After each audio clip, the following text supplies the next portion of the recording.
welcome back. This is hour number 2 of Tampa Home Talk. We're glad you're here. And the second hour is going to be the precursor to hour number 1. We're going to talk about scary facts about homicide cleanup you wish you never knew. And so I want to introduce our guests and try really hard not to mess up their name, so feel free to correct me. I have Mr. Ryan Okrasinski. Say it again. Okrasinski. Oh my goodness. Without a trace. Welcome to the show. We also have Mr. Rodney Tower with Aftermath. Yes, ma'am. Welcome to the show. And we also have Justin Raspentini. He's with Aftermath as well. And then Laura Spalding with Spalding Decon. Yes, thank you. Welcome to the show. So thanks, guys, for being our guest for this special edition of Tampa Home Talks. A little bit out of the norm what we talk about. And I didn't forget you, Leo. No. I never got show cards or show notes. This is a complete surprise to me. I'm amazed. I think it's probably good that way. He's so excited. Look at his face. I got all these TV show questions to ask that they're probably going to roll their eyes on. So this whole topic led because, as Adam mentioned last hour, if you have something like this homicide cleanup and there's a mess in your home, that's not something that insurance actually covers. So you're pretty much on your own with that expense. So I would love to know, first of all, before we get started, just a little bit about your background and how the heck you got into this line of work. Fair enough? Fair. All right, we'll start down there with you, Ryan. As Chief of Operations at Without a Trace, I've got an extensive emergency management background. I started out in fire and EMS, went into hazmat, did some explosives operation and building demolition, and it all kind of came together to be able to help families in need with these unique situations. So that's how you end up starting it, was you were on the fire EMS I was on fire and EMS. I've seen all sides of this industry. So what's the one thing that you saw that you're like, oh, I'd really like to do the cleanup part of this? I ended up seeing an ad for work and started working for a major company. Really? And my background was perfect for what they had. And after seeing some discrepancies, I decided to go ahead and launch our own company 5 years ago. And towards the end of the show, we're going to talk about some of the wildest stuff you guys have ever seen, so we're going to have some fun with that. Laura, what about you? How did you get in this line of work? I had a little bit of a different background. I was 7 years in law enforcement. I worked undercover narcotics and undercover vice. And I started doing this after I went to graduate school just because I saw the void at that time. That was 15 years ago. I was going to say, if we Googled this 15 years ago, I don't think anything would have come up. Well, there's a few companies that were around, but it was much more fragmented at that point. So, initially I started out with just kind of crime scene and then added hoarding and meth lab at that point. And oh, wow. Now we've expanded to mold remediation, water restoration. The easy stuff. Yeah. Yeah. So it's basically, we're talking about biohazards here, right? Yeah, of course. Things that need to be cleaned up. But we franchised about 3 years ago. Now we have 22 locations across the country. And then we added a real estate component 2 years ago, and we're buying all these properties from these people because of the stigma that they don't want to live in these houses anymore, or they can't afford the cleanup if they don't have insurance. So we're buying these properties, and we've probably bought over 200 now across the country. Well, just the meth labs alone, we could probably table this for another day, but the cleanup on that is everything. Pretty much in the house. A lot of times if it's self-inflicted, so to speak, on a drug lab, they can't afford the cleanup services, so we'll buy the property as is, and then we'll do the decontamination ourselves and either flip it or put a tenant in there. Wow, very interesting. Great story. Thanks for sharing. Sure. All right, Rodney, how did you end up getting in this line of work? Yeah, I've got 28 years of law enforcement experience, and 9 of that was in homicide. And what I found was through my career of dealing with families in traumatic situations, they were unaware and they're not prepared for what they're encountered with.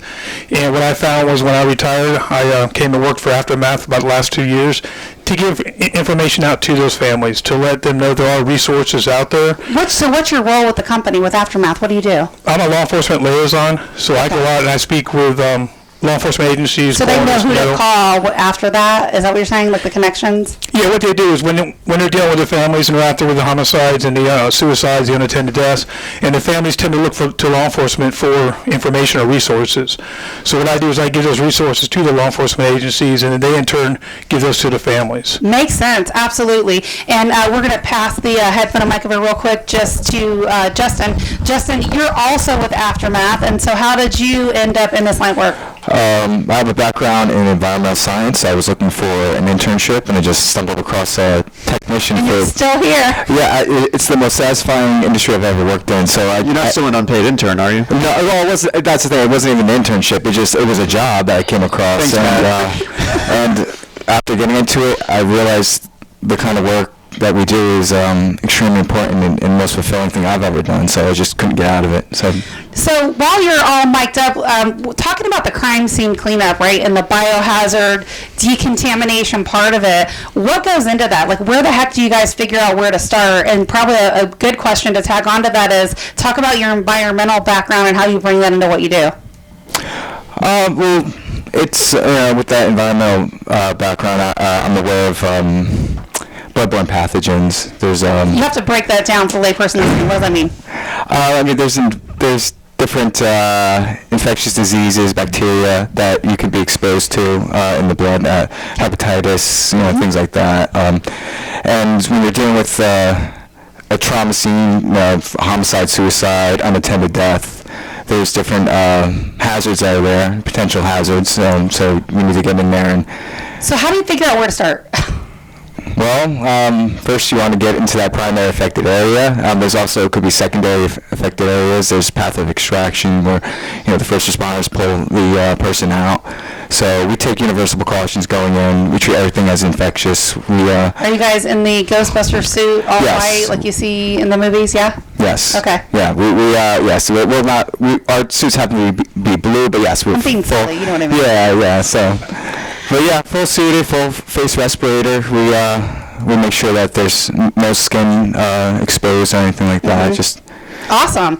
I would love for the next question to be geared towards Rodney and Laura, because you guys both come from the law enforcement type background. So when you think about that, can you talk a little bit about the process, like what happens from the time, obviously, the crime is committed to the time you guys come in doing what you do now? Yeah, I think the biggest thing for me was when I was actually in the field as a law enforcement officer, people would ask me, or under the assumption that law enforcement was actually going to clean this up. And I was ignorant. I didn't know who did it at that point. This was back in 2001. So when I started kind of looking into things, I thought, well, no one's doing it. And then I realized, well, law enforcement's not even allowed to recommend anyone. So some of them will maintain a list. But unfortunately, the burden is on the family to figure out who's going to help them. So, there is a bit of disconnect there between the public and law enforcement. So, but the psychological impact of like even trying to figure out how or the who, like in that moment. Well, right? that's the problem is that, some law enforcement agencies will maintain a list, but many don't. So it leaves kind of the families, the last thing they want to do is find, a company to clean it up when they're dealing with funerals and, victims advocates and all this other different stuff. Yeah. What about, Rodney, what's the process from the time, let's say it's a shooting, we'll use that for example, so there's blood splatter on the wall, whatever, and obviously law enforcement has to come up there, there's a crime scene process, they have to do their investigation, and then at some point they say, you're clear to go in, or what's that like? Yeah, what will happen, and I go along with what Laura said, is that a lot of families and folks believe that the law enforcement crime scene process is a cleanup process, and their crime scene actually is not. They come in, they process the scene, collect evidence, identify it, and then when law enforcement is done, basically we would hand them a card and ask them if they have any questions or anything, and we would leave the family in those situations to where they're kind of left guessing, what do I do? Where do I go from here?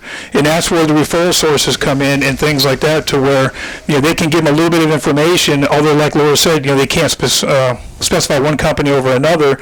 If they maintain a list or if they have several resources that they provide them, and then the families reach out and start asking questions. We've got a 24/7 emergency number that when they get a hold of us, they're always going to get a live person, be able to get information, ask questions, kind of use that to feel out what they're looking for, and if it is something that we can help them with. And that's kind of the beginning process to where they're initiated into this process where they're trying to find somebody that can come in and help them. And it goes along with what you said before. In most cases, actually, homeowners insurance does cover the actual cost. So you're saying it does? Yes. See, this is the cool part, and this is where Yeah, I would think Aaron... it would, because they might not cover the actual body, but they'll cover all the surrounding damage, like the wall To the home. splatter, the bullet Yeah. holes, if it hits a pipe. All of that would be covered under the insurance. That would be a fun case for Aaron to work on for sure. Yeah, All that's- right. You're listening to Tampa Home Talk. We have to roll to a quick break. Our off-air number is 813-377-2775. 813-377-2775. We'll be back right after the break, and I'll get a little bit more take on this from you guys. Back in just a moment.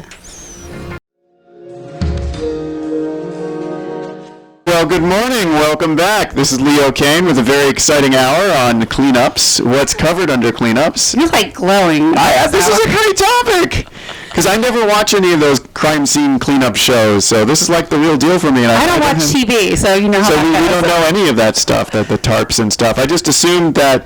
So my first question is, do they leave behind all those little numbered little yellow cards everywhere? Absolutely, yeah. I figured that. Yep. So what does that mean? So you got every piece of evidence, they put a little number card down. Right? And then you guys collect them, give them back, or you just have a huge warehouse full of Trash. Oh, you throw No, them it's away. just trash. It's a sticker.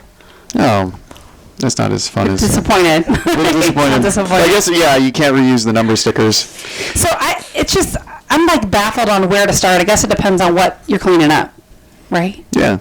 Yeah. I'm just assuming dead It's a bodies. little, I mean, there's a lot of basic process that you're going to take, but there are different things, like an unattended death will be slightly different than A what? an unattended death. So somebody's been there. Yes, for a few Okay. days, a few weeks. Yeah. You know, I've been a there's real estate gun agent for a involved. long time. Like, Yeah. once you get that smell in your nose, it just never goes away. And It doesn't. Yeah. I actually blame one of my past clients that's a detective for that, because he had a crazy schedule like me, and he was a detective. So by the time he got done and I got free and we got into some properties, sometimes it was literally dark. Yeah. When we were looking at these properties, if it has lights, you're good. You can see everything but the yard. And somehow we started talking about ghosts and deaths in the house, and then I'll be darned if it wasn't like 2 weeks later, I got a call from, like, literally, you guys had just left and the smell was still in the house. Wow. So I don't know. Apparently that goes away on its own good time. I don't know, but Call me, I'll buy it. yeah, whatever. So And another one, just we call me. use generally remove all odor. Yeah. So there's ways of remediating that. maybe they didn't do a very good job. I just know I could still smell it, and I was like, this did not leave my nose for like a week, and I was like. Is it a psychological smell? No, you guys were in law enforcement. You tell me. You know what I'm talking You walk about. into a placebo house and you still smell it? No, it's a dead animal on steroids, right? It Is a doesn't good take way much to describe to it. create that odor. Yeah, I mean, okay. you're talking size of a nickel, and Yeah. you can smell it. It might be in your brain, but it is still in your nose for days after you leave. Am I wrong? You got to stick some Vicks up there and That's what he told me. soap and all that stuff. Before you go. Leading, No, after. Oh, okay. leading off of that question, though, I think the most important place to start for everybody is, we all would agree on this, is personal protective equipment, our suits, our respirator, our gloves, everything else we do, both physical and chemical, to protect ourselves. I think that's the biggest reason why homeowners, business owners shouldn't try this themselves, because they don't have the equipment and training.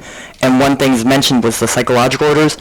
This is something that no family member, no coworker Yes. should see. And this is Or a a real big estate reason- agent. Let's not forget about that. We should not be smelling that either. This is why we should be called in. Yeah. So explain the psychological odors, the odors that really aren't there, that follow you for days and stuff like that. Is it psychological, or are there literally remnants left in your nose? Decomposition has a very particular smell, and there's lots of organic matter out there that decomposes. So when you're going across the highway, maybe you cross a Animal of some sort? yeah, an animal, a dumpster. You know, you can get hints of that. You know, that decomposition smell. I know Rodney has something burning he wants to add to he what keeps- you're saying. he needs a microphone. Mike, come up there, because he's got this look like I'm totally going to add on to that. No, I was just going to add the fact that being in law enforcement and being at these scenes, I don't know if it's so much of a psychological as it is a fact that, again, once you do expose yourself to it, you do know what that odor is. Immediately. But it does permeate into clothing and things like that. So if you're in that environment and you're in, say, the odor for a period of time, it does get on your clothing. It does get. Are you into your throwing that nose. stuff away? I imagine there's no way to get that out, that smell, right? Yeah, you wash You wash it. You just wash it. I would throw it away. Yeah, I mean, yeah, because the scenes that I've been to as a detective, I mean, it was the same thing. You're in there for so long, it gets into your clothing, you get in your car and you drive away and you still smell it. So it's not really psychological, it's there. Okay, thank you. You just don't see Because I it. did smell that for days after I left. I mean, days is a little You wear the extreme. same outfit? No! You wash your hair. Yes, of course. I washed everything. Thank you, Pat. That didn't need a drum roll. No, but maybe days after, that might be psychological. I'll agree with that. But I'm glad to hear you say that it's also in your clothes, because that makes sense that it would be. So, again, I don't think we really went into this in depth. Maybe you could use some examples on where to start. Keep it radio friendly, of course. But where do you start? Like if it's a basic cleanup or if it's a brutal cleanup, right? Is a fair way to say it? You just start at the beginning. So, as opposed to a janitor that would, vacuum from the corner on the way out, we have to start at the door and work our way in so we're not cross-contaminating. But there's not anything specific you have to do first? I mean, obviously, other than get the body out or whatever, but... Well, we don't do that part. Remember, the funeral home, medical examiner, or, whatever. So you're just there literally for whatever's left? Yeah, we don't see the body at all. So where do you start? Let's use the example that there's blood everywhere, right? And you don't know where to start. Like I wouldn't know where to start start. at the front door and work their way in so they don't correct. cross-contaminate. Yeah. So you start on the floor so you're not stepping in it, right? So I've gotten blood on my clothes. It's really hard to get out. What do you guys use to get it out? Garlic. We don't get blood on our clothes. We don't get it on our clothes. Yeah, it's the on your PPE, suit. Got it, circling back to that PPE, is extremely important. And that's something I really want the families to understand. If you're calling somebody and they're coming to your house and they're not fully suited up, yeah. I mean, whether you're not concerned about the blood in your house or whatever because you knew that person or whatever, if they're behaving that way in your home, how are they behaving on other scenes? What are they cross-contaminating into their equipment? Are they cleaning their equipment? Are they following the NIOSH, the OSHA So there is regulations? regulated entities that kind of have... There's the National Institution for Occupational Safety and Health. There's Okay. OSHA, EPA. There's lots of guidelines by the CDC. Aftermath follows all those guidelines. They're not necessarily hard regulated laws, and it varies from state to state, but the CDC has very clear guidelines that Aftermath follows. And there's accreditations, right? Accreditations? There's there's our processes that we use for it's the ANS, the ICC. You're ready for all these acronyms. IICRC. But the Institution of Inspection, Cleaning, and Restoration IICRC. Certification. Yeah. That's it. Yes, Is there any continuing education for this?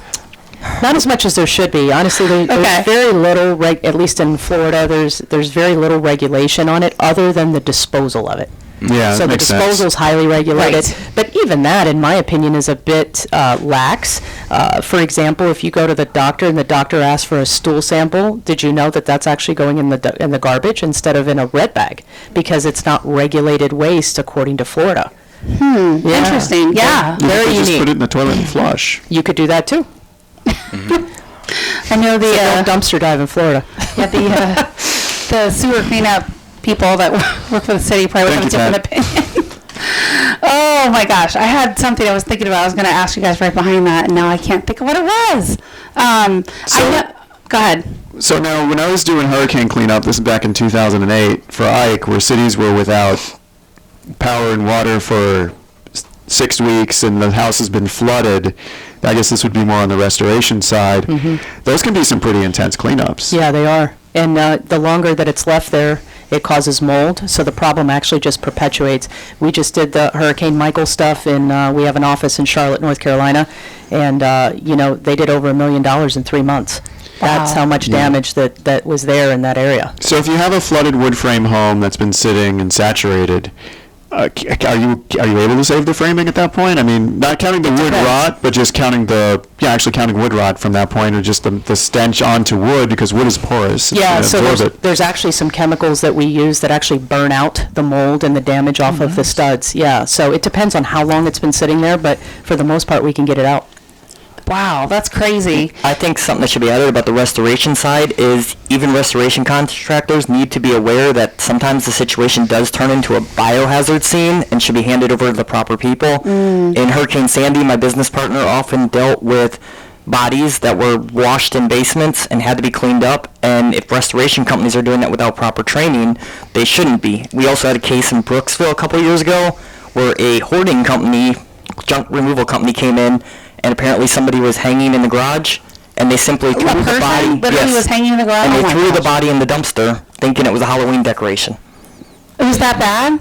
I don't know the circumstances, but I don't know how you can mistake that, but they claim they just made that mistake. Well, if it doesn't smell and the rigor set in, it could be a Halloween decoration. I mean, at this time of year, anything's possible, right? That's what they claimed in the article, so. So what's your process for verifying that it's totally cleaned up? Well, we test for ATP. What does that mean? Adenosine triphosphate. It's a molecule that's used. It's like a currency of energy. All living organisms use it to make protein chains, everything they need to maintain homeostasis. Wait, I need to remember this for trivia. ATP. I've heard that before, like in high school biology. Yeah. So yeah. That's right. It wasn't karaoke. It was trivia. Yeah. So yeah, we'll test the hard surface structures, ceilings, wall, floor, and then we'll disinfect. But first, you got to sanitize. Wait, tell me what it is again, so because we'll probably have this question with you. I got a big thing up. Yeah. What did you stand for? It reacts with the proteins of blood. So if it reacts, then it's obviously not all gone. Okay. It's a good. Is it so? Yeah. What is that like? Describe it. It's like a swab, like a. Yeah, well, the test, and there's a little machine, you stick it in there, and it'll let you know. Off-air number. Listen to an exciting hour of Tampa Home Talk. That would be 813-377-2775. If you need these guys, give us a call or a text, 813-377-2775. When we come back, I want to talk about the worst scene you guys have ever encountered. Keep it radio friendly. We'll be back in just a moment. You're listening to Tampa Home Talk.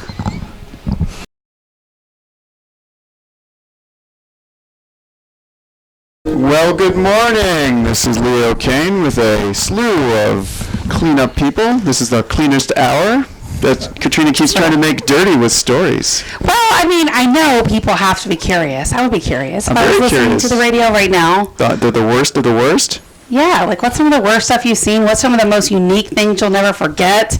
Could be maybe one of the first things you've ever cleaned up. You know, and I know a couple of you guys have law enforcement background, so feel free to talk from that experience as well. Ryan, we'll start with you. We keep our clients very confidential because of these situations. It's really hard. Well, we're not talking about the people. We're just talking in general. It's hard for me to bring anything up, but the one thing I do know is half of what you see on the news is exaggerated, so it's not always true. I don't really have any specific stories other than I've had a decomp where we literally could smell it 3 houses away. Wow. So if your neighbor's missing and you start to smell something strange, you may want to call and get somebody to check on them. That would definitely be the worst, for sure. What about you, Laura? Yeah, I think the one that comes to mind for me was up in Pasco area, and the lady had went on a 3-week Alaskan cruise, and her husband stayed home. She went with her sister. Husband stayed home and died of unknown causes and decomposed there in the, it was like a really nice mobile home. But the way it's not perfectly level, so his body fluids actually traveled from the living room all the way down the hallway into the bathroom. He kind of melted through the floor, so we actually had to jack up the mobile home, replace the blocks that were holding it up, and then put it all back. So it was a gigantic job. The cleanup alone took almost 2 weeks, and then we do the construction side as well, so we put it all back together. That took another 3 weeks. So that I don't was doubt it at all. I mean, that house that I had where the lady passed away in and her brother had called and you guys had just left, she was upstairs in a townhome. So literally when I was there, the floor was ripped out.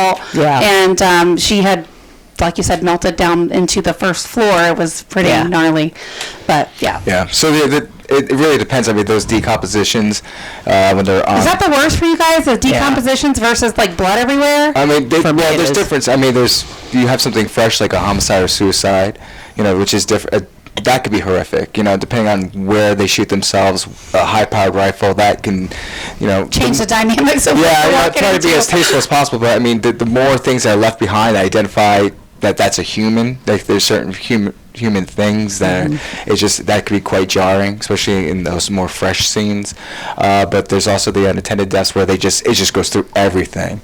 But what do you mean by that? looking through the floor into the walls of downstairs. So I've had ones going through the stairs. So you have to take the stairs out and then into the basement. Yeah, and I believe that. It's just, and then they're hoarding in the basement. So you've got all this personal property. So it's just. So what do you do with the stuff that it went on? You have to put them in medical waste containers. And, if it's especially if it's porous, there's nothing you could do about it.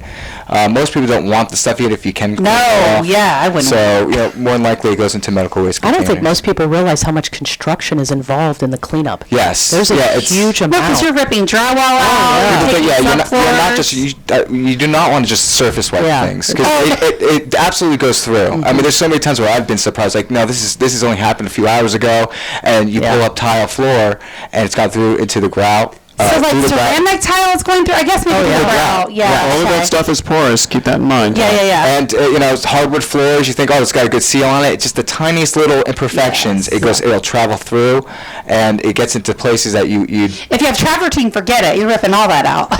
Yeah. So Makes sense. So it's important to be thorough, to always remove past. You want to see past everything, not clean up to something, but see through it, see past it. What we do is a 3-stage wash on top of that, remove to sanitize and disinfect. Testing for ATP. That all those things. How do you get the smell out? We do a 3-stage wash. We take all the porous items out of the home, anything structure that's porous as well. So that you're talking carpets, padding, tack strips. We remove all those things. We meticulously wipe everything down. We use these standards that are used to clean nuclear tanks. So we wipe everything down so it's completely sanitized, and then we'll test for that ATP. And then we'll disinfect until that ATP reader reads 0. And so we can provide the family with a certificate of treatment. That also helps with selling the home. Some states you do have to disclose, and that certificate helps show that yes, there was something that happened in the home, but everything's been completely remediated. And then what about you, Rodney? We'll go ahead and switch and mic you guys up. What's one of the craziest or wildest or worst ones you've seen?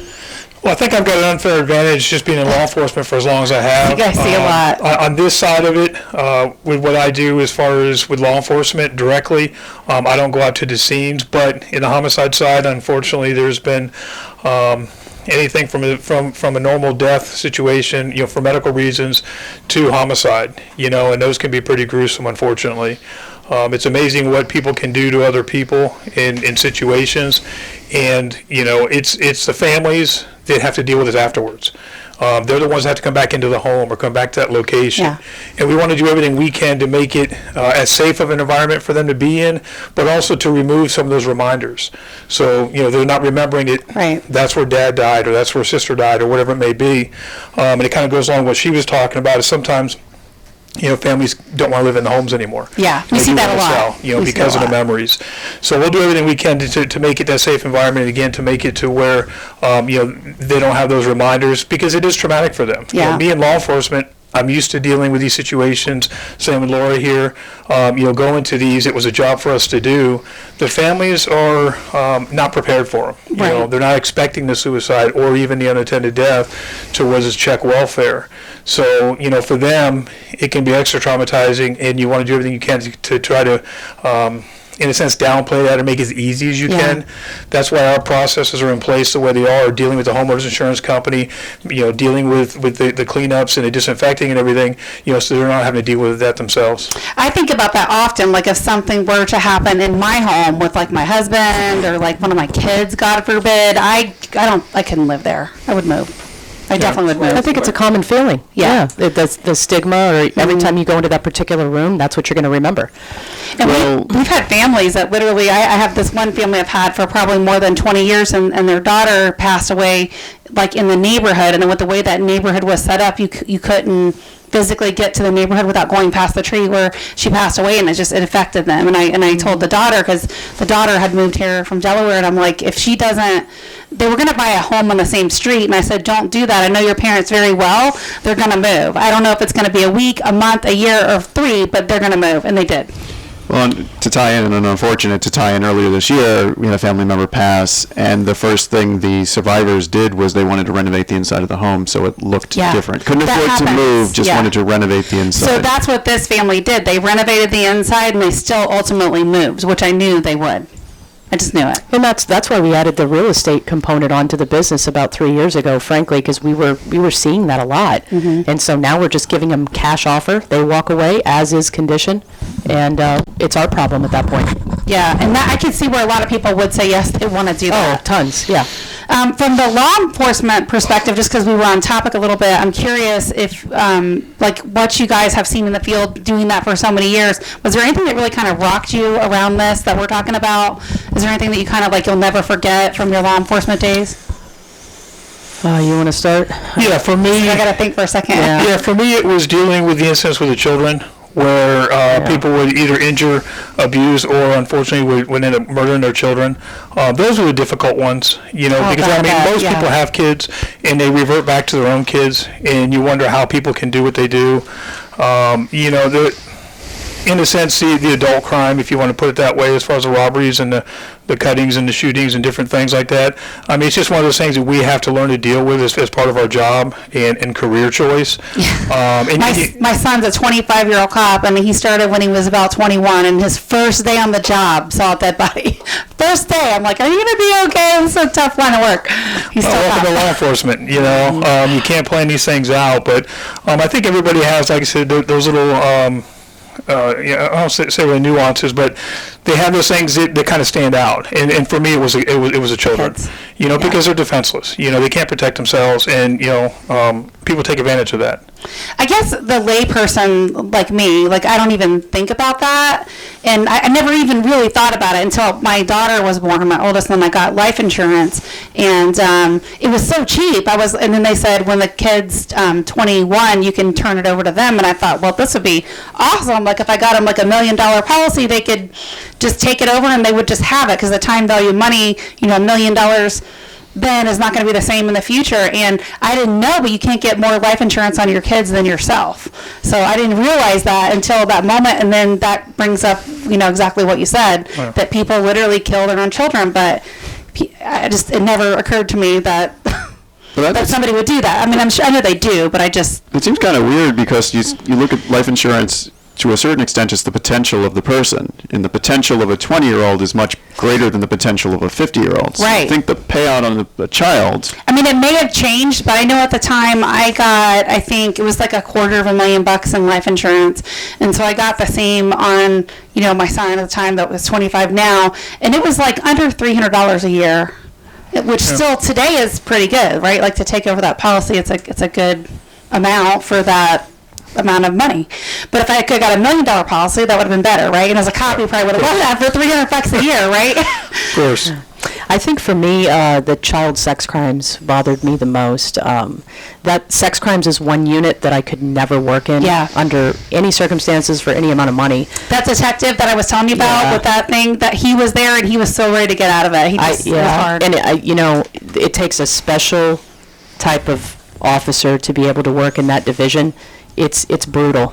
The things that you see, you can never unsee. I would imagine the burnout rate on that's really high. It has to be. Yeah, I mean, they couldn't pay me enough to do it. Yeah, I can understand. I was a guardian at Litem, and I read those case files, so I know some of the stuff that goes into that, and I couldn't do that job. Yeah, it's the only Law and Order that survived is the SVU, and I had to stop watching it. I just couldn't handle some of the stories that I knew were ripped from the headlines, but they were still pretty graphic, and now it's just watching TV. Mm-hmm. Yeah. Can you imagine living it, like being in that space? It's more prevalent than I think anyone would know. All right, so what in the heck should we follow that up with? Kind of put it on the show. It's just intriguing, right? Natural questions. I'm sure you guys get a ton of questions. What's some of the first questions you guys get? Like when you're taking these calls, you're not even out there, people are looking to hire you. What's some of the first and most common things that people ask you? Justin, we'll start with you. Mostly it's how quickly can you get this done? And what's that answer usually? What's the average? Depends on the city. Well, at that point, we haven't even got a chance to scope it out. So we let them know that, you know, we'll get in there, we'll get a scope together for you. But it could take, depending on the situation, it could take a day, it could take a week. I've been on jobs that's taken over a month. Yeah, going back to the construction aspect that you said it could take a lot longer than that.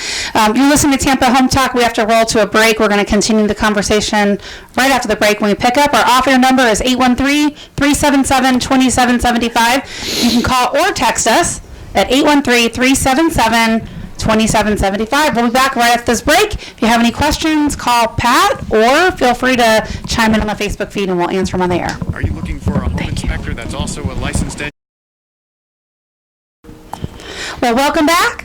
This is Tampa Home Talk. We're glad you're here. Thanks so much for joining us for the final segment of Tampa Home Talk. And if you're just now tuning in, this hour's topic is all about the scary facts about homicide cleanup you wish you never knew.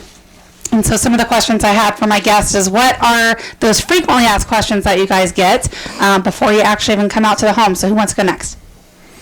Who's next? I think a common Ryan? question I've heard, which a lot of people, think they can do this themselves, but they ask, if I do this myself, can I just put this in the trash? And the answer is absolutely not. It not only can expose other people and propose other dangers, but I've actually had cases where the Department of Health has called us in, and we've had to not only decon the house, everything leading up to the dumpster and the dumpster itself, because they drugged the bloody mattress from the upstairs apartment all the way to the dumpster, and now their cost tripled. So I think it's important to know that improper cleaning can not only escalate your cost, but That's the one thing we didn't talk about is the cost. And I know that's a loaded question that probably varies significantly based on what you're cleaning up. But can you give me an idea or a range? Yeah, we have an average that, we've taken kind of a metric over all of our offices, and so the average is 2 people for 4 hours is approximately $6,000. Okay, that's a good gauge to kind of follow. So how do you know, how much time is the average to clean? The average is 4 hours. Okay, so that's For us. across the board. Yeah, Okay. across the board. Pretty consistent for you guys too, about 4 hours? I would say that's not that far off. Yeah. That's Yeah. just the biohazard part of it, right? If you talk about complete average, because you have things that could be a 10-minute wipe up, you could also have something that takes 8 to 10 hours for the biohazard remediation phase. So, but yeah, the costs are generally a concern, but like we mentioned it earlier, the insurance covers it in most cases. So at that point, No wonder Adam escaped this hour. Yeah. He's like, I'm not hanging around for this. Yeah, he doesn't. Yeah, they never want to admit it, but yeah, it's definitely. He's like, I'm this guy that writes the policy and explains it to you and takes your money. After that, you got to go to the underwriters. Adam and I have come a long way this past year, Yes, you have. being adversarial on opposite sides of the table, and now he's finally come to see our viewpoint, the Aaron and Leo viewpoint. So the backstory to that is, for those of you in the studio and listening, Leo gets called a lot of times to go in and comment on stuff. And that's the stuff they're fighting the insurance companies about. And Erin is one of the attorneys. She's one of our show partners that actually, you guys do a lot of work together to kind of see the other side of the coin that the insurance company is trying to initially deny. Sound like a good short? Yeah, and Adam's like, I just write the policies, which is cool. He doesn't have to get involved in the fight. Yeah, I can't blame him, really. I wouldn't want to be involved in the rest of that either. Really quick, I want to talk about it because we mentioned it on the break, and I think it's pretty cool. Laura, you said you guys started a reality TV show on this, did. so you're going to have to tell them more about that. Yeah, so it's kind of become its own animal at this point. We started it because we kept getting shopped by companies in LA wanting to do this, and most of them were full of crap or wanting to follow us and all that kind of stuff. So we just kind of started our own. We have our own media team, videographers and editors, and we kind of make our own series. And we just finished season 1. We have about 130,000 subscribers from YouTube. Wow, what's the name of it? It's Crime Scene Cleaning. Okay. And we're getting ready to launch season 2 here in about 3 weeks, and we actually just filmed a show for Lifetime TV as well. Now, there's certain things you can have on YouTube and certain things you can't. So what's going It's into actually the series? it's actually very open. It is. Yeah, it is. Real cleanup. Real cleanup. We don't censor anything, so So if it's you want to see more of this, be aware. We can go to Crime Scene yeah, on it's YouTube. it's got a cult following. We have over 250,000 followers on Instagram, and we've only been on it for a year. Wow. So it's got quite a following. And you said the stories are kind of the big thing, right? That's what They people love like. the stories. So give me an example. We had a show, I think it's episode 3 or 4, it's called Double Decomp, and what that was is at the first the first season, we took two episodes, and we were kind of going back and forth, kind of like cop style, from one city to another. And we had 2 decomps, and we were just kind of going back and forth, start to end, and the stories surrounding them. That show is really, really popular. It has over 1 million views on it. What did people like about it the best? What kind of comments did you get? They're very interested in what we do because it's not something that's seen. So it's something that, It's not like a teacher or doctor or cop. You kind of they do. And cable TV shies away from it. So it's something they're super interested about that they don't get to see.